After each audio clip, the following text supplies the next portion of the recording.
¿Qué tal? ¿Cómo estáis? Bienvenidos a la pizarra de Domingo Soriano. Hoy hablamos de La Dolorosa, que no es la cuenta del bar, sino el boletín de notas.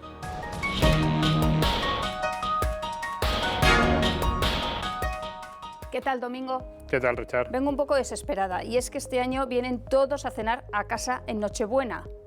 ¿Qué vino pongo? ¿Cómo que qué vino pones? Porque la cena la traen ellos, pero yo he dicho que yo pongo el vino. ¿Qué traen? Pues mira, mi suegra hace un redondo buenísimo. ¿De esos rellenos? De rellenos. Bueno, me guardas un poco. Y jamón bueno, y un poquito de quesito no muy curado. Pues me guardas un trozo del redondo y el vino Marqués de Riscal Reserva. Reserva 2019, ¿no? Espectacular este vino. Además, mira, te lo pongo fácil. El de la malla, que así vas y lo reconoces rápidamente en la tienda. Malla dorada. Sí, que lo hacían antes para evitar falsificaciones y ahora ya es el distintivo. Cualquiera de los que vayan a la cena, te iba a decir, hasta los que no les guste el vino, se van a tomar una copa y te van a decir, esto está muy bueno. Uno de esos vinos clásicos españoles de las bodegas de toda la vida que no fallan en esos momentos. Yo es de mis favoritos. Cuando juntas a mucha gente y dices, a uno le gusta más un poco así, este es de los que les pone de acuerdo a todos los que estén en la mesa. Con este no vais a discutir de política, pero de vinos, con este no discutís. No sé si sacaré ningún tema yo en la cena de Navidad. Mejor centrados en el vino. Vale, y les cuento lo de la malla dorada, ¿no? Por supuesto. Vale, pues nada, Marqués de Riscal. Qué mejor opción para la Navidad. Para mí no hay ninguna. Bien, ¿empezamos con la pizarra? Vamos. Vamos a ello.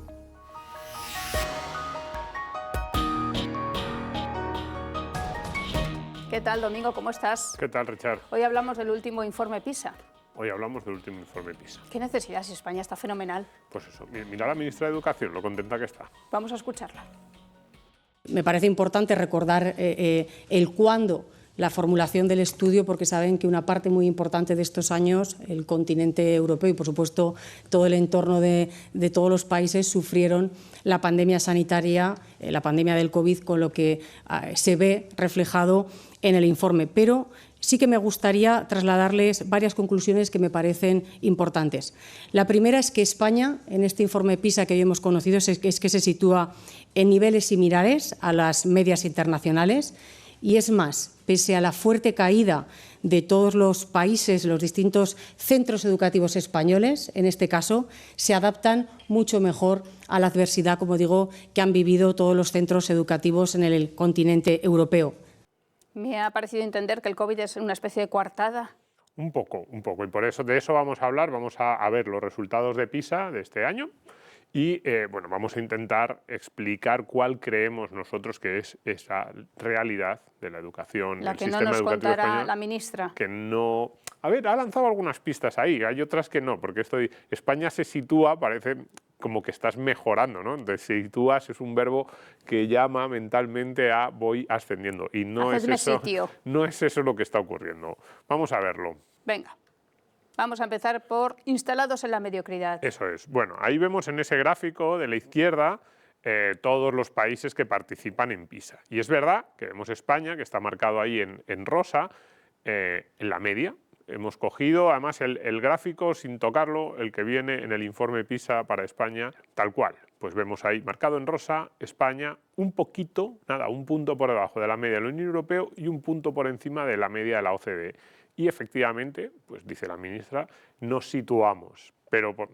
Y ahora viene la explicación, ¿no? Un poco lo que yo creo que sí que deberíamos tener en cuenta, porque este discurso de, bueno, estamos más o menos en la media, no está mal. De hecho, en algunos casos, algunas de las pruebas, es la primera vez que alcanzamos esa media. Y alguien puede decir, bueno, pues está bien, estamos mejorando. No. Las claves por aquí. España está en la media porque los demás caen más. Es decir, no nos situamos yendo hacia arriba, nos situamos yendo hacia abajo, pero yendo hacia abajo menos que los demás. Claro, porque los corredores han desfondado. Claro. Y esto no sé si es una muy buena noticia, porque claro, si tú lo estás haciendo peor que hace 5 o 10 años y España lo está haciendo peor que hace 5, 10, 15 años, el hecho de que los demás lo hagan todavía peor de lo que lo hacían hace 15 años, bueno, no sé si nuestros padres, hablando de educación, ¿no? Nuestros padres y nuestros abuelos nos decían, a mí me da igual lo que hagan los demás, tú lo que tienes es que sacar sobresaliente. Pues eso, decir, no, es que como todos suspenden, pues yo también. No sé si me gusta mucho. ¿Es la confusión entre media y mediocridad? Pues por eso digo, ahí tenemos instalados en la mediocridad. Luego, segundo apunte, COVID, que decía la ministra. Tendencia ascendente para la mayoría de los países desde hace 15 años. Entonces, esto es muy importante también. No es verdad que esos resultados que son muy malos sean consecuencia, y son muy malos no solo para España, en general para la mayoría de los países, sean consecuencia del COVID.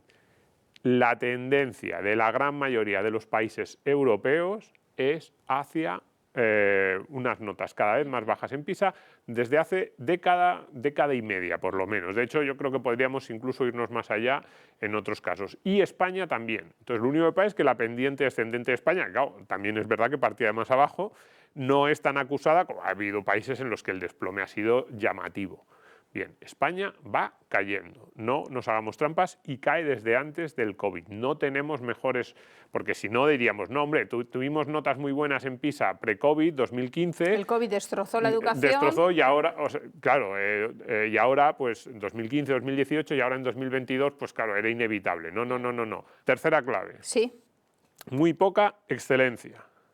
España, fíjate, algo que salga como medio positivo cuando en PISA es que tenemos un nivel relativamente, no sé si decir igualitario, esto le gustan estas palabras a la ministra, digamos que no hay muchas diferencias entre nuestros mejores y nuestros peores alumnos.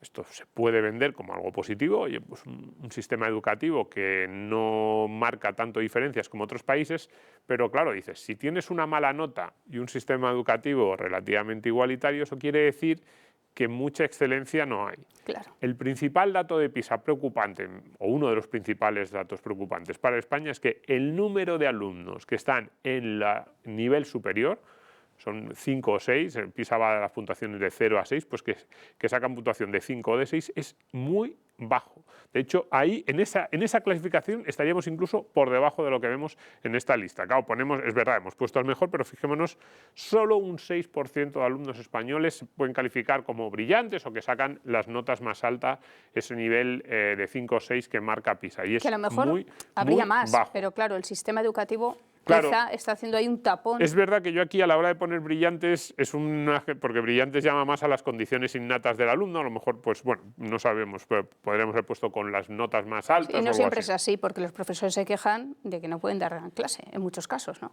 Pues muchas cosas, pero esto es muy importante. España, ese nivel relativamente, sigue habiendo diferencias, pero ese nivel con más igualdad que otros países, se consigue igualdad por abajo en España. Y eso yo creo que debe hacernos, es más motivo de preocupación que de tranquilidad el hecho de que todos los alumnos españoles estén más o menos ahí. Están más o menos ahí sacando malas notas, haciendo malos exámenes.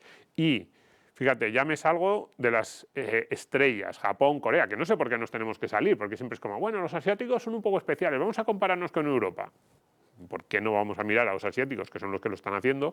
Japón, Corea, Singapur, que no está en esta tabla también, unas notas excepcionales. ¿Por qué no podemos aspirar?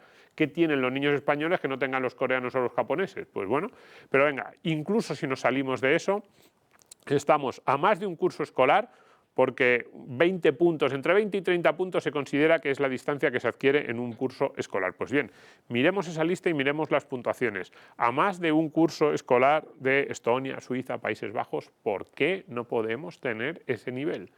Es decir, digamos que estas conclusiones van un poco en contra del discurso que, en mi opinión, ha sido relativamente triunfalista del gobierno en estas semanas, ¿no? Esa idea de, pues si estamos en la media de la Unión Europea, estamos en la media de la OCDE. Es lo contrario que Milei, ¿te das cuenta? Exacto.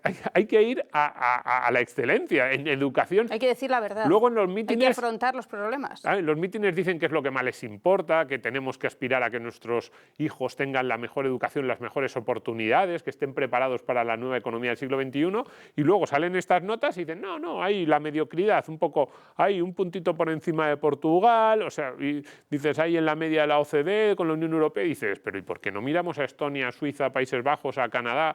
¿Qué ocurre? ¿Cuál es la diferencia? No, ahí nos vale la mediocridad. Pues yo creo que hay que empezar a repensarlo, ¿no? Porque precisamente una de las claves de esos países que sacan mejor notas es que buscan la excelencia. Vale, vamos con la inmersión al vacío. Eso es, hemos visto las notas de los países, vamos a las notas de las comunidades autónomas y 3 apuntes que yo creo que son relevantes. El primero, fracaso sin paliativos del nacionalismo. Fijémonos las notas del País Vasco y de Cataluña. Cuidado, hablamos de 2 de las regiones de España más ricas y 2 de las regiones de España con mayor nivel de titulados universitarios.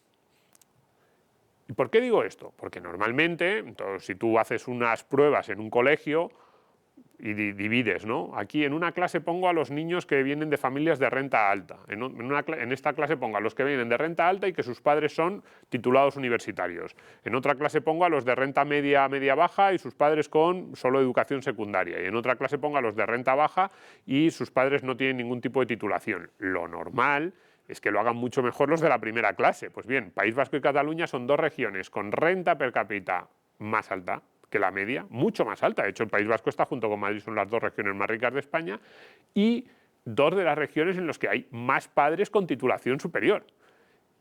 ¿Cuál es su resultado? Debería estar, como mínimo, por encima de la media, pues un poco el lugar en el que está Madrid, solo por una cuestión estructura socioeconómica. Pero esto no lo van a reconocer. El fracaso Miremos nacionalista. dónde está. Es decir, que Andalucía y Canarias estén abajo y dices, hombre, son dos de las comunidades con menos renta. El País Vasco está por debajo de Castilla-La Mancha. Es que desde el punto de vista de estructura socioeconómica de esas regiones llama mucho la atención y hemos cogido las notas de lectura. Fíjate que Cataluña proponía a los nacionalistas, los independentistas catalanes, proponía padrinar un niño de Castilla-La Mancha. Por lo mismo Castilla-La Mancha tiene que empezar a padrinar un niño de Cataluña. Porque Cataluña está solamente por encima de Andalucía. Estas son las notas de lectura y claro, viendo las diferencias de renta y de la composición, estudios sobre todo, podríamos mirar, de los padres en las diferentes regiones, es increíble que salgan estas notas y que no se haya montado todavía más escándalo. Es verdad, ha habido algo de ruido por primera vez, cuidado, esto eran tendencias que ya venían de hace mucho tiempo, pero por primera vez se ha montado el escándalo, o cerca del escándalo se tendría que haber montado. En mi opinión, bastante más ruido tendrían que hacer estos temas. Luego, más allá de eso, yo siempre digo que no entiendo, y no lo entiendo, por qué el Partido Popular no hace más bandera de los resultados de PISA, es decir, esas notas de Castilla y León, esa nota de Madrid, porque además luego han puesto, por cierto, han puesto como excusa la inmigración, por ejemplo, en el País Vasco, en Cataluña, y dices, a ver cuál es la diferencia en porcentaje de inmigrantes entre esas regiones y Madrid. No sé, nunca lo he entendido. De hecho, el otro día he escuchado unas declaraciones de un portavoz del PP y decían, es que hemos cambiado muchas veces de leyes de educación, tenemos que hacer un gran pacto por la educación. Digo, o sea, que la solución a la educación en España es pactar con Pilar Alegría o, en vez de defender los resultados de Castilla y León, te pones a decir que la culpa es de todos porque se ha cambiado muchas veces de educación. No, vamos a centrarnos. En España ha habido una sola ley educativa real, que es la LOCSE, y luego se han ido haciendo apañitos sobre esa. Pero en los últimos 30 años, más de hecho, lo que tenemos es lo que tenemos, y es la ley de educación que se aprobó por el Partido Socialista y han ido ajustes. Las leyes del PP, la de Aznar no se llegó a aplicar nunca y la que aprobó José Ignacio Wert es que prácticamente no ha entrado en vigor. Entonces, yo no entiendo a estos partidos quién les hace los mensajes. O sea, si hay una bandera desde el punto de vista de servicios públicos que debería enarbolar el PP, es esta. Es decir, tus leyes educativas han sido un fracaso, mira los datos medios de España y solo en aquellos lugares en los que estamos matizando esas leyes educativas nefastas del socialismo tenemos unas notas buenas. Pero bueno. Sí, vamos, que parece que trabaja para el enemigo. No, es que sí, la política de comunicación del PP no la vamos a resolver aquí. Y lo que nos dice PISA sobre regiones ricas y pobres, que es un poco lo que decíamos antes. ¿Cómo puede ser que regiones tan ricas estén tan abajo? Porque además alguien dirá, hombre, es que a lo mejor es que nos están gastando el dinero, pero ¿no era Madrid la que estaba desmantelando los servicios públicos? Eso es lo que nos han dicho, esa es la retórica. Pues bien, la última de los gráficos que tenemos aquí. Volvemos a los países, dinero y resultados. Un gráfico que hemos traído a esta pizarra ya más de una vez. Bien, ¿por qué hemos puesto esta raya roja? Esta es nuestra, el resto es de PISA. Lo que nos dice PISA desde su primera edición, esto es constante, es que por debajo de un determinado nivel, que en esta edición lo sitúa en unos $75.000 a lo largo de la vida educativa, de los 6 a los 15 años, pues dice, te tienes que gastar como mínimo $75.000. Y ahí sí, si te gastas menos, cada aumento que hagas de presupuesto sí que implica mejoras en la educación, en las notas que sacan los niños. Y eso lo vemos en estos países, que son los países más pobres, de los que hacen la prueba. Ahí estamos viendo Turquía, Moldavia, Serbia, México, Uruguay, Perú, Chile. Georgia. Son países que no México, entran sí, Colombia. en nuestra idea. Cuando nosotros nos comparamos, no nos queremos comparar con estos países. Y entonces, pero luego PISA hace una segunda afirmación, llega a una segunda conclusión que es muy interesante y que se repite de forma constante. Una vez que superas esa línea, esos 70, 75, 80, ellos lo sitúan este año en 75, vemos cómo hay muchísima más igualdad. ¿Por qué? Vemos países que se gastan mucho, Singapur, y que sacan unos resultados excelentes. Los resultados están en el eje vertical y el gasto en el horizontal.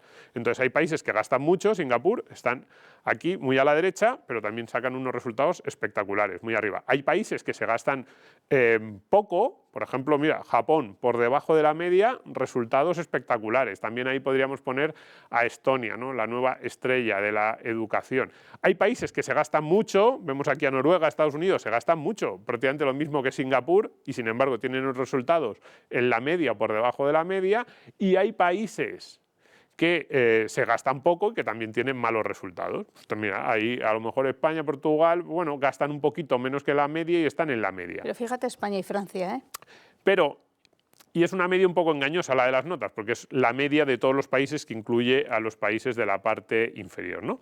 Pero digamos que no hay mucha diferencia. Nosotros gastamos más que Polonia, por ejemplo. Miremos a Polonia, un país de la Unión Europea y más pobre que nosotros. Gastamos bastante más que Polonia en términos de gasto por alumno real, porque además esto no es gasto en relación al PIB, no, esto es gasto por alumno en dólares, en paridad de poder adquisitivo, gastamos más que Polonia y sacamos peores notas. Entonces, gastamos más o menos lo mismo que Irlanda y sacamos mucho peores notas. Gastamos un poquito menos, pero muy poquito que Japón, sacamos, bueno, ya a años luz de Japón nuestras notas. Entonces, no es el dinero que gastemos, que es la obsesión de los medios de comunicación y de muchos partidos políticos, no, tenemos que aumentar el presupuesto en educación, no es la receta. Una vez que estás a la derecha de esa línea roja y todos los países ricos, todos los países occidentales están, la clave es el modelo y eso es lo que me gustaría, así me gustaría terminar. Con las claves. No es un problema de dinero, sino de sistema. No pensemos cuánto estamos gastando, sino cómo estamos gastando, en qué estamos gastando. De hecho, aquí decimos, los países asiáticos no son los que más gastan, ni los grandes fracasos, que ha habido varios en este PISA, lo son por presupuesto. Y, por eso decía antes, las comunidades autónomas, lo que nos dice sobre las comunidades ricas y pobres. Tampoco en España las comunidades autónomas se clasifican según su gasto. De hecho, el País Vasco en algunas clasificaciones está de las primeras o la primera. El problema no es el gasto, el problema es, decíamos antes, inmersión al vacío.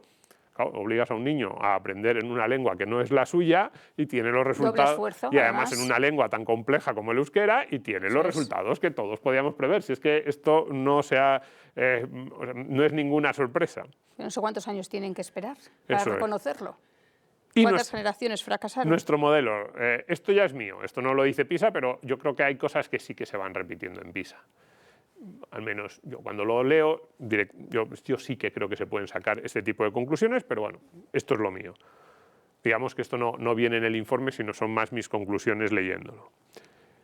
Exigencia e incentivos, los países que mejor lo hacen son países que no se conforman con ese discurso de la mediocridad, son países que quieren la excelencia. Exigencia para todos, para alumnos, profesores, familias, e incentivos.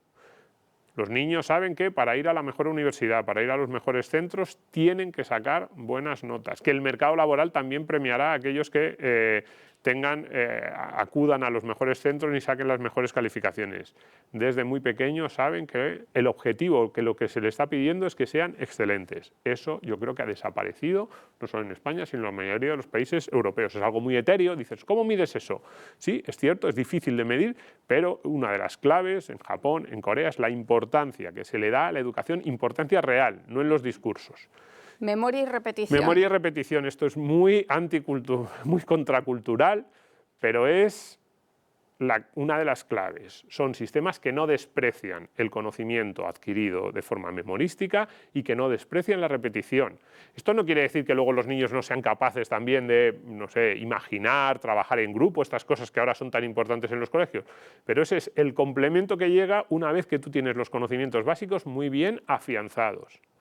Y sí, repetición, no es enseñar cómo se suma y que el niño diga, ah, pues mira, ya sé cómo se suma, ¿no? Es que se repite muchas veces y dice, oye, pero es que ya lo sé, ya, pues haz 10 más. Es el uso de la memoria de corto plazo y de largo plazo. Haz 10 más. ¿Ya lo sabes hacer? Pues haz 10 más. Eso que en España ha ido desapareciendo, y cuidado, esto en nuestra época también estaba en trance de desaparecer. Yo viendo cómo funcionan ahora los colegios, los programas, me da la sensación de que ha desaparecido todavía más.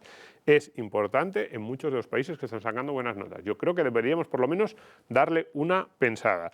Y yo pongo aquí, poder y rendición de cuentas para maestros y colegios. En general, esos países suele esto que se llama autonomía de los colegios, sí, son colegios donde tanto el claustro, el centro, como los maestros tienen más capacidad de decisión de la que tenemos en España, que parece que el ministro o el consejero de cada autonomía les puede decir lo que tienen que hacer en cada minuto de su día. Pero eso sí, capacidad de decisión con rendición de cuentas. Luego se mira, oye, ¿qué colegios lo están haciendo bien y cuál mal? ¿Tú tenías libertad? ¿Cómo has aprovechado esa libertad? Publican esas notas. Esto esos no está resultados. para nada en el discurso, en el debate español. Yo creo que habría que incluirlo. Yo creo que por lo menos se merece que le demos una pensada, porque todo esto es lo que hemos ido sacando de los colegios en los últimos 30, 35 años, no solo en España, en otros países, y los resultados no son buenos. Cuidado. Alguien dirá, bueno, es que deberíamos intentar igualarnos. No ese es el objetivo. El objetivo debería ser bastante mejores que la escuela de los 80. Somos países más ricos, ahora mismo la renta per cápita en Europa en todos los países es mucho más alta que en los 80 y somos países con mucha más formación.